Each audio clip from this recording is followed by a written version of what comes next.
गरीब माँ और 5 बेटियों का गाजर घर। बाबूजी, रोटी बना दी है, खा लीजिएगा, मैं खेत पर जा रही हूँ। तभी खटिये पर से बूढ़ा रामा खांसते हुए बोला, अरे बहू, ये ले, मेरी शॉल लेती जा, बाहर बड़ी ठंड पड़ रही है।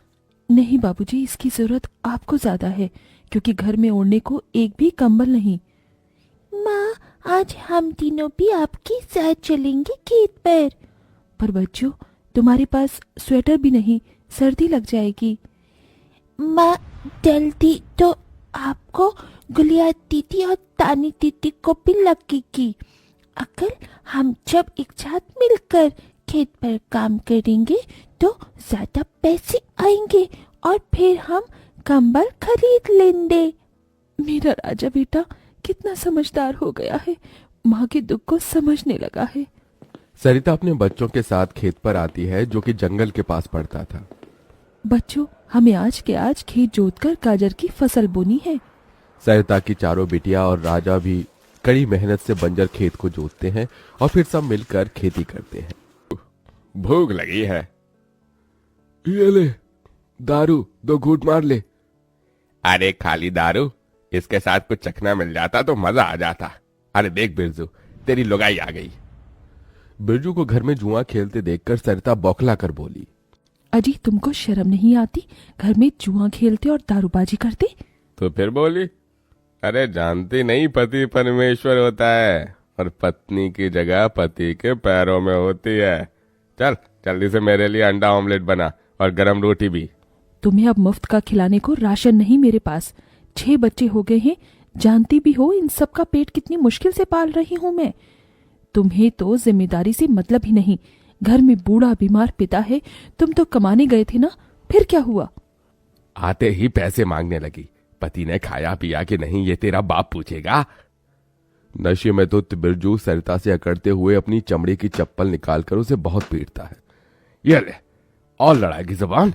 मैं कमाता नहीं तो क्या इस घर में मेरी इज्जत नहीं होगी? ये ले। बचाओ, ओह बचाओ, माँ को मत मारो पिताजी।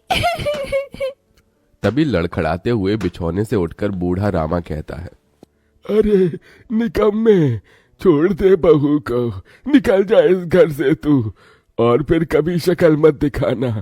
अरे ये मेरा घर है, मैंने बनाया है इसे। बिरजू चल, मेरे हाथों भारी गलती हो गई जो इसे तेरी शादी कराई। बहू माफ कर दे मुझे। पर उस 5 बेटियों की गरीब माँ का दुख इतना ही नहीं था कि एकदम से जोरदार तूफान उठा और झोपड़ी की छत हवा के झोंके से उखड़ कर गिर गई। हे भगवान, इतना भयंकर तूफान! तानी, गुड़िया, अंजू, तुम तीनों सोनी, राजा और मुनिया को लेके बाहर निकलो, मैं दादाजी को लेकर आती हूँ। उठिए बाबूजी। नहीं बहू, तू जा, मेरा समय आ गया है। तुझे उन 5 बच्चियों की सौगंध, तेरे बाद उन्हें देखने वाला कोई नहीं। जा बहू, जा। सरिता के बाहर निकलते ही पूरी झोपड़ी गिर जाती है। सरिता छाती पीट पीट कर रोने लगती है। बाबूजी। अरे कैसा निर्दयी है रे तू ऊपर वाले! क्या मिला आखिर, क्या मिला तुझे मेरा घर उजाड़ कर? तू खुद तो अपने घर में सो रहा है और मेरी 5 बेटियों को बेघर कर दिया। जवाब दे, तू बोलता क्यों नहीं? सरिता को टूट कर रोता देखकर उसकी 5 बेटी भी बिलख बिलख कर रोती है। चुप हो जाओ माँ, रो मत। माँ, मुझे जल्दी ठंड लगती है। हे भगवान, इतनी बर्फ गिर रही है, मुझे इस ठंड से अपने बच्चों को बचाना होगा। सरिता सबका दरवाजा खटखटाती है, मगर कोई भी मुसीबत में उसकी मदद नहीं करता। हार कर वो अपने जंगल वाले गाजर के खेत में आ जाती है और सब रात भर ठंड से कांपते ठिठुरते हुए बीतती है। माँ, बहुत भूख लगी है। हाँ माँ, मुझे भी भूख लगी है। तभी सरिता की सबसे बड़ी बेटी तानी खेत में देखती है जहाँ लाल लाल गाजर ने सभी भाई बहनों को गाजर तोड़ कर देती है। ये लो मेरी बहनों, गाजर खा लो। अपनी बेटियों को ठंड में ऐसे देख उस गरीब माँ का मन अपार दुख से भर जाता है।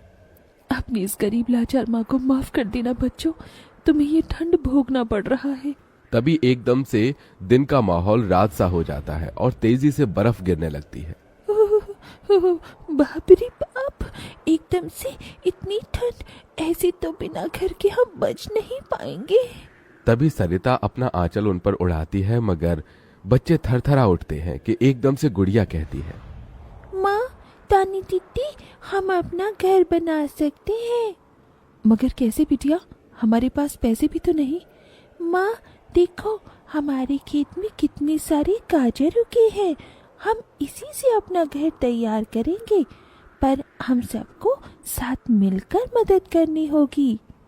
राजा बेटा, जब तक कि हम गाजर घर तैयार नहीं कर लेते, तुझे अपनी छोटी बहनों का ख्याल रखना होगा, रखेगा ना? हाँ माँ, रखूंगा। सरिता आग जलाकर अपने दोनों सबसे छोटे बच्चों को उसके पास बिठा देती है और खुद अपनी चारों बेटियों के साथ उस भयंकर ठंड में गाजर घर बनाने लगती है।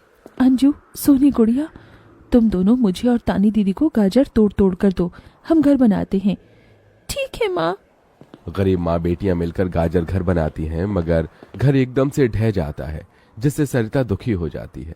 कितनी मेहनत से ये गाजर घर बनाया था हमने, मगर सारी मेहनत बेकार चली गई। तभी चारों बेटियां रोते हुए गाकर अपनी माँ को हिम्मत देती हैं। जिंदगी की यही रीत है, थोड़ी हंसी, आज गम है तो कल है खुशी। जिंदगी की यही रीत है, हार के बाद ही जीत है। मेरी बच्चियों। रोते हुए सरिता अपनी बेटी को गले से लगा लेती है। वो फिर कोशिश करते हैं, कई बार उनका गाजर घर बिगड़ता है। तभी गुड़िया कहती है, माँ, अगर हम अपना गाजर घर मजबूत बनाने के लिए पहले लकड़ी फट्टे से ढांचा बना लें, तो फिर हमारा गाजर घर नहीं गिरेगा। सब ऐसा ही करते हैं, जिससे उस बार उनका गाजर का घर मजबूत बन जाता है। सरिता अपनी पांचों बेटियों और बेटे के साथ घर के अंदर आती है, तब जाकर उनके शरीर को गर्माहट महसूस होती है। अरे वाह माँ, दीदी, आप सबने कितना सुंदर गाजर घर बनाया है, और ये कितना गर्म भी है। तभी सरिता अपने बेटे बेटियों का मुंह देखती है। सबकी आंखों में भूख थी। मैं जानती हूँ तुम सबको भूख लगी है ना, अपनी माँ को एक दिन दे दो, मैं कल काम ढूंढ लूंगी। ठीक है, आज हम ये गाजर खाकर सो लेंगे। आप भी खा लो ना माँ, आपने 2 दिन से कुछ नहीं खाया। सोनी अपने नन्हे हाथों से अपनी गरीब माँ को गाजर खिलाती है। अगले दिन सरिता ठंड में इधर से उधर काम ढूंढने भटकती रहती है, मगर कोई उसे काम नहीं देता। इधर अब उसके खेत के गाजर भी खत्म हो गए थे, जिससे उसकी बेटियां भूखी थी और उसकी दुधमुही बेटी भूख से रोई जा रही थी। माँ, मुन्ना को भूख लगी है, उसे खाना चाहिए। छोटे बच्चे खाना नहीं खाते राजा, इसे दूध आ सके। तभी सरिता को द्वार पर एक गाय के रंभाने की आवाज सुनाई दी। माँ, लगता है बाहर गाय आई है। सरिता अपनी बेटियों के साथ बाहर आकर देखती है तो गाय के थन से दूध की धारा बहे जा रही थी। इस गाय के थन में कितना दूध गिर रहा है। सरिता गाय का गर्म दूध अपनी बेटी को पिलाती है। तभी गाय उसके खेत में जाकर गोबर कर देती है, जिससे एकदम से जादू होता है और खेत लाल चमकदार गाजर से भर जाता है। माँ, ये तो कोई जादुई गाय लगती है, देखो हमारे खेत में कितने गाजर उगाए। हाँ गुड़िया, मैं जादुई गाय हूँ, मुझे वरदान प्राप्त है। जिस भी बंजर खेत में मैं गोबर करूंगी, वो फसल से भर जाएगी। मैं इससे पहले भी तुम्हारे खेत में आई थी। इसका मतलब गौ माता, आपकी वजह से उस वक्त भी मुझ गरीब के बंजर खेत में गाजर उगी थी। आपका कोटि कोटि धन्यवाद गौ माता। माँ, तुम काम ढूंढ रही थी ना, अब मैं ढूंढना। तुम तो कितना अच्छा गाजर का हलवा बनाती हो, और गाय के दूध से खोया, घी, दूध सब बनता है। तुम हलवा बनाकर बेचो। सरिता उस गाय के दूध से घी खोया तैयार कर लेती है और गाजर का हलवा बनाकर बेचने लगती है, जो कि लोगों को खाने में स्वादिष्ट लगता है। उसकी अच्छी कमाई होती है, जिससे उसकी आर्थिक स्थिति ठीक हो जाती है और वो गाय उसके गाजर घर के बाहर बंधी खेत के गाजर और घर दोनों की पहरेदारी दिया करती।